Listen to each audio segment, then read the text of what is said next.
Calcutta high court में एक मां और बाप अपनी बेटी की हत्या और रेप के लिए एक याचिका दायर करते हैं। बताते हैं कि साहब पहले हमारे पास फ़ोन पहुंचता है और कहते हैं कि तुम्हारी बेटी की तबीयत ख़राब है, यानी कि वो बीमार है।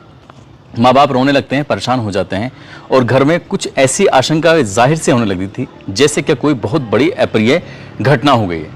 वो बार बार ये जानने की कोशिश कर रहे थे, तब बताया जाता है कि तुम्हारी बेटी ने अपनी जीवन लीला समाप्त कर ली है। उन्हें समझ नहीं आ रहा था कि आखिरकार करें तो क्या करें। इसके बाद माँ और बाप सीधा हॉस्पिटल पहुंच जाते हैं। वहाँ जाने के बाद कहते हैं कि हम अपनी बेटी से मिलने के लिए आए हैं, आखिरकार क्या मामला है, क्या माजरा है। तब डॉक्टर लोग या जो भी वहाँ पर मौजूद होते हैं वो उन्हें कहते हैं कि तुम थोड़ी देर आराम करो, बैठो, पानी वानी पियो, उसके बाद में बात करते हैं। इसी तरह से इंतजार करते करते 3 घंटे का समय बीत जाता है, लेकिन माँ और बाप की कोई सुध ही नहीं ले रहा था। जो भी आता था बस आना जाना और एक दूसरे से कानों में खुसर फुसर चल रही थी। वो क्या निर्णय लेना चाहते थे, क्या नहीं, समझ नहीं आ रहा था। तभी कोई व्यक्ति उनके पास आता है और आने के बाद कहता है कि सेटलमेंट कर लो। यानी कि जो व्यक्ति अपनी बेटी को देखने के लिए पिछले 3 घंटे से पल पल तरस रहा है, उसके कानों में एक आवाज़ पहुंचती है कि सेटलमेंट कर लीजिए। किस तरह का सेटलमेंट कर लीजिए? जैसे ही हाईकोर्ट ने ये बात सुनी, ये याचिका सुनी, दरअसल इससे पहले पूरे देश भर में इस घटना को लेकर बवाल मचा हुआ है। बड़ी संख्या में लोग सड़कों पर उतरे हुए हैं। जो बीमार हैं उन्हें हॉस्पिटल में इलाज इसलिए नहीं मिल रहा है क्योंकि डॉक्टर ही सुरक्षित नहीं है, तो फिर इलाज होगा कैसे? अब ऐसी स्थिति में हाईकोर्ट को इस बात को लेकर थोड़ा तल्ख होता है, गुस्सा भी आता है। और गुस्सा आने के बाद वो कहते हैं कि ऐसा कुछ हुआ है तो ठीक है। मुख्यमंत्री ममता बनर्जी कहती हैं कि अगर हम 7 दिन में सबूत नहीं जुटा पाए या मामले की जांच ठीक से नहीं कर पाए तो 7वें दिन हम इस मामले को सीबीआई को सौंप देंगे। 7वें दिन यदि इस मामले को सौंपोगे, हो सकता है कि तुम इन सबूतों के साथ छेड़छाड़ करो, इसलिए 5 दिन में ही अगर तुम कुछ नहीं कर पाए हो तो 5 दिन में ये मामला सीबीआई को जाता है, यानी कि सीबीआई को जाता है। साथ ही एक बात और पकड़ी गई कि जो मेडिकल कॉलेज के प्रिंसिपल होते हैं, प्रिंसिपल ने ये जिम्मेदारी ली, नैतिक जिम्मेदारी। वो कहते हैं कि ट्रेनी डॉक्टर, जो लेडी ट्रेनी डॉक्टर जिसकी रेप के बाद हत्या हुई है, वो उनकी बेटी की तरह है, इसलिए मैं एक पेरेंट होने के नाते मैं अपने पद से इस्तीफा देता हूं। अभी पद से इस्तीफा ही दिया था कि राज्य सरकार ने उन्हें कलकत्ता मेडिकल कॉलेज और हॉस्पिटल का प्रिंसिपल बना दिया। इनकी ऐसी क्या जल्दी थी कि प्रिंसिपल ने इस्तीफा दिया है, तुरंत इसको ये जिम्मेदारी दे दी है। अब ऐसी स्थिति में हाईकोर्ट जो तल्ख रवैया अपनाता है, वो 2 बात कहते हैं कि इस मामले की जांच सीबीआई करेगी और दूसरा ये है कि प्रिंसिपल को छुट्टी पर आप भेजते हैं या फिर हम भेजें। दरअसल आज की जो सच्ची घटना मैं आपको सुनाने जा रहा हूं, इस सच्ची घटना के माध्यम से ये समझने की कोशिश करते हैं कि आखिरकार उस लेडी डॉक्टर के साथ उस भयानक रात में कब क्या हुआ था। ये जानने की कोशिश करेंगे, ये समझने की कोशिश करेंगे। आदाब, नमस्कार, सत श्री अकाल। मैं उस्मान सैफी। आज की जो सच्ची घटना मैं आपको सुनाने जा रहा हूं, ये सच्ची घटना है पश्चिम बंगाल की राजधानी कलकत्ता। यहाँ 55/B शंभुनाथ पंडित रोड निवासी एक व्यक्ति जिसका नाम होता है संजय राय। जैसा संजय राय 5 अगस्त 2024 को ये जाता है एक बैठक में शामिल होने के लिए। दरअसल ये पुलिस कल्याण बोर्ड में सिविक वॉलंटियर के रूप में काम करता है। इसकी बैठक थी 5 अगस्त को, जब निकलता है तो 8 अगस्त को वहाँ से वापस आ जाता है। जैसे ही वापस आता है, ये बैठक हो रही थी सलुआ में। सलुआ यहाँ से लगभग 140 किलोमीटर दूर पड़ता है कलकत्ता से, जहाँ पर इसका आवास होता है, घर होता है। और ये उस बैठक में शामिल होने के बाद सीधा पहुँच जाता है आरजीकर मेडिकल कॉलेज हॉस्पिटल में। वहाँ जाता है, एक दोपहर का समय था, एक मरीज को लेकर। दरअसल उस मरीज को भर्ती कराता है और भर्ती कराने के बाद फिर वापस वहाँ से चला आता है। रात 8 बजे, ये 8 अगस्त 2024 की रात लगभग 11 बजे के आसपास का वाकया है। ये उस मरीज को, जिसको दोपहर में अभी एडमिट करा के आया था, उस मरीज से मिलने के लिए जाता है। उसका एक्सरे वगैरह या फिर और उसको देखने के लिए कि उसकी तबीयत कैसी है, ठीक है कि नहीं है।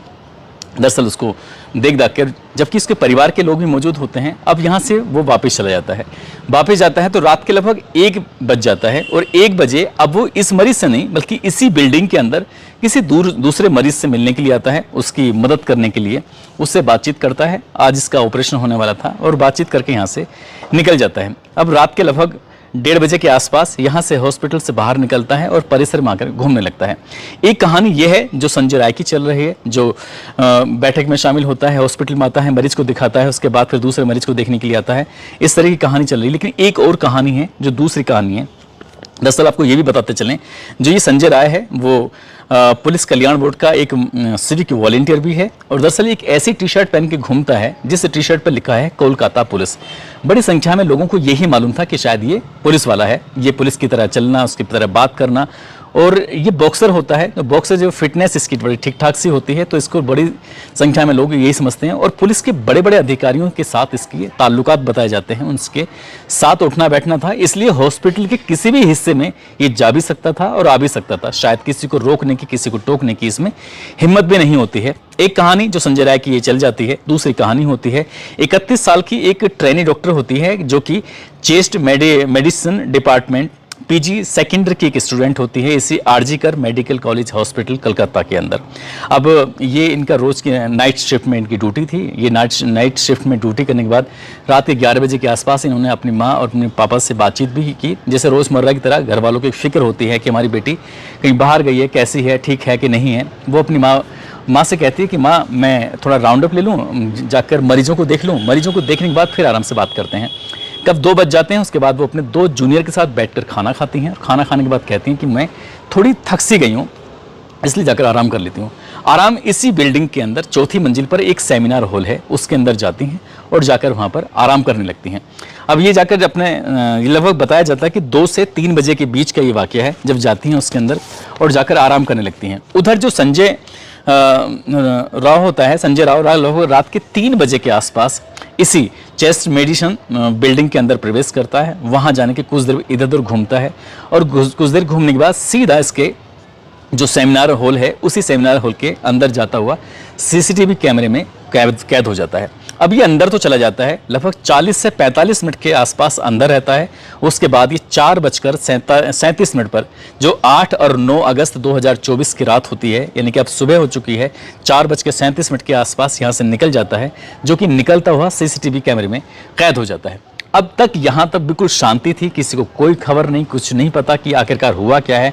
लेकिन जैसे ही दिन निकलता है, सुबह के 6 बजते हैं, तो एक कर्मचारी जो कि सेमिनार हॉल के अंदर जाता है और जाकर देखता है, तो देखते ही उसकी आंखें खुली की खुली रह जाती हैं। दरअसल एक लाश पड़ी हुई है जो कि खून से बहुत बुरी तरह से लथपथ है।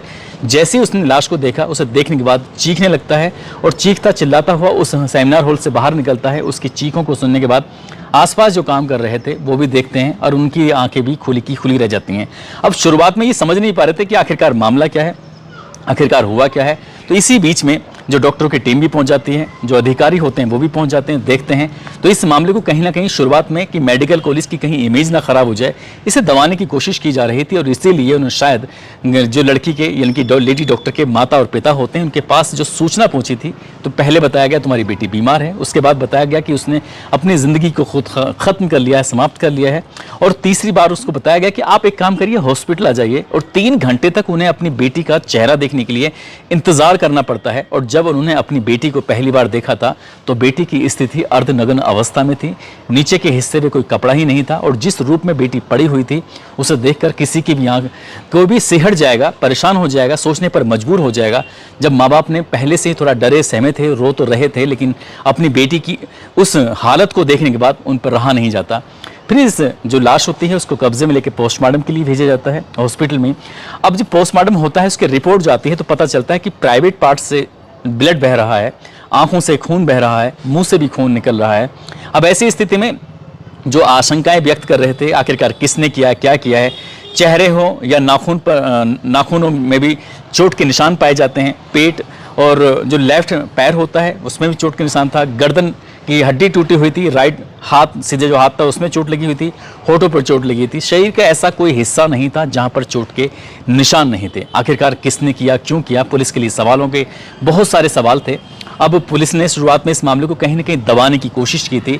यही कारण है कि माँ बाप को मजबूरन याचिका दायर करनी पड़ी और कोर्ट को इस मामले में हस्तक्षेप करना पड़ा।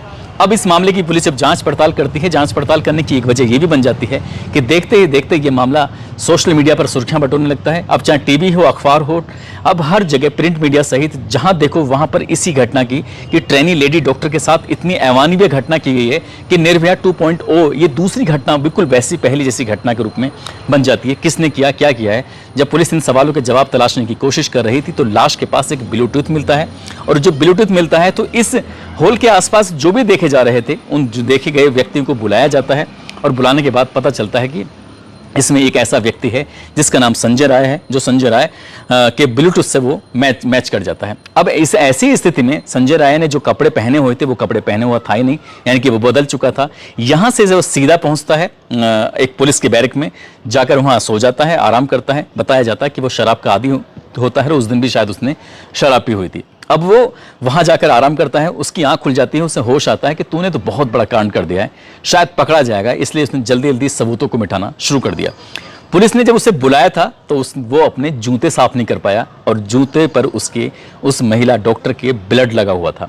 अब जब आशंकाएं व्यक्त की जा रही हैं कि आखिरकार इस 40 से 45 मिनट के अंतराल में हुआ क्या है, तभी ये इस तरह से कुछ कल्पना की जाती हैं कि जैसे प्राइवेट पार्ट से, तो क्योंकि उसे ब्लू फिल्म यानी कि पॉर्न साइट देखने की अब बुरी आदत थी उसकी, मोबाइल में भी और वैसे भी वो अलग अलग वक्त में देखा करता था, लेकिन पॉर्न साइट में भी उन साइटों को देखा करता था, उन पॉर्न को देखा करता था जिसमें बीभत्स तरीके से किसी महिला के साथ कोई गंदा या घिनौना कृत्य किया जाता है। ठीक उसने वैसा ही घिनौना और गंदा कृत्य किया जिसकी वजह से उस लेडी डॉक्टर के प्राइवेट पार्ट से ब्लड बह रहा था, खून बह रहा था, साथ ही उसकी आंखों में और मुंह से खून आने की जो वजह बताई जाती है। जब इस महिला डॉक्टर ने विरोध करने की कोशिश की तो उसका जो चेहरा था, उसका जो सर था, उसने बहुत तेज दीवार मारा। लेडी डॉक्टर ने चश्मा पहना हुआ था जिसकी वजह से उसकी आंखों के जो चश्मा लगा था उसके शीशा टूट जाता है, जो कि आंखों के अंदर चला जाता है और चेहरे के अंदर भी चला जाता है, यानी कि मुंह के अंदर चला जाता है, जिसकी वजह से आंखों से और मुंह से ब्लड बह रहा था। और ऐसी स्थिति में लेडी डॉक्टर ने बचने की तमाम कोशिशें की, छटपटाई ताकि अपने आप को बचा सके, सेव कर सके, क्योंकि वो बॉक्सर होता है संजय राय, और उसने उसके साथ बॉक्सिंग करनी शुरू की, उसको बहुत बुरी तरह से मारना पीटना शुरू कर दिया।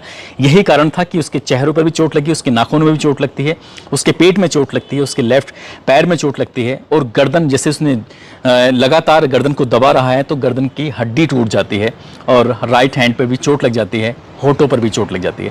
क्योंकि ये एक रिपोर्ट ये भी चल रही है कि डॉक्टर की मौत हो जाती है। डॉक्टर की मौत होने के बाद उसने फिर से उसके साथ बलात्कार किया था, यानी कि अब वो विरोध करने की स्थिति में नहीं थी।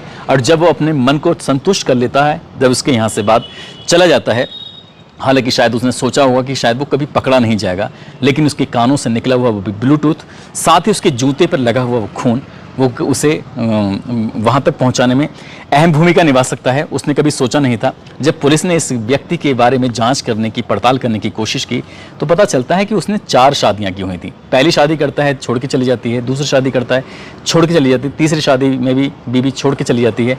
एक बीवी की इसकी मौत हो जाती है किसी बीमारी के चलते। अब वो बीमारी क्या थी उसके बारे में तो पता नहीं, लेकिन ये बताया जाता है कि जिस तरह से पॉर्न साइट देखा करता था, गंदी फिल्में देखा करता था, गंदी फिल्में देखने के बाद अपनी बीवियों के साथ भी वो ऐसी ही हरकत करता था, इसलिए वो वहाँ से चली जाती हैं। और जब आसपास के लोगों से ये जानने की कोशिश की जाती है तो बताते हैं कि इसके घर से चीखने चिल्लाने की आवाज़ें भी आती थीं, यानी कि अपनी पत्नी के साथ इस तरह से मारपीट भी क्या करता था। और शायद इसीलिए इसकी बहन से रिश्ते ठीक नहीं थे, क्योंकि ये अमानवीय तरीके से हरकतें करता था। अब ये अपनी माँ के साथ रह रहा था और वो बाहर और या चाहे घर में वो ऐसे रहता था जैसे कि कोई पुलिस वाला हो, यानी कि कलकत्ता पुलिस में। हालांकि वो मानदेय के रूप में काम करता था, महज 12,000 रुपये उसको मिलते थे और ये अपनी इस तरह से ज़िंदगी जी रहा था।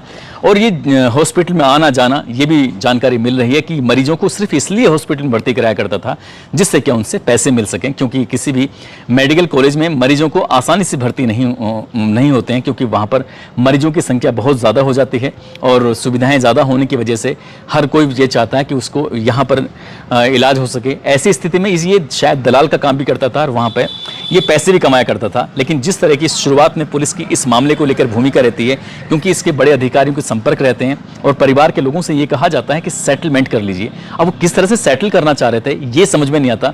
अब ऐसी स्थिति में जब इसकी पुलिस की जो कार्यप्रणाली थी, सरकार की जो नियत थी कि हम 7 दिन में ऐसा करेंगे, तो घर वालों ने, परिवार वालों ने याचिका दायर करते हैं, मामला हाईकोर्ट पहुंचता है। हाईकोर्ट में इस मामले को बड़ी गंभीरता से लिया जाता है।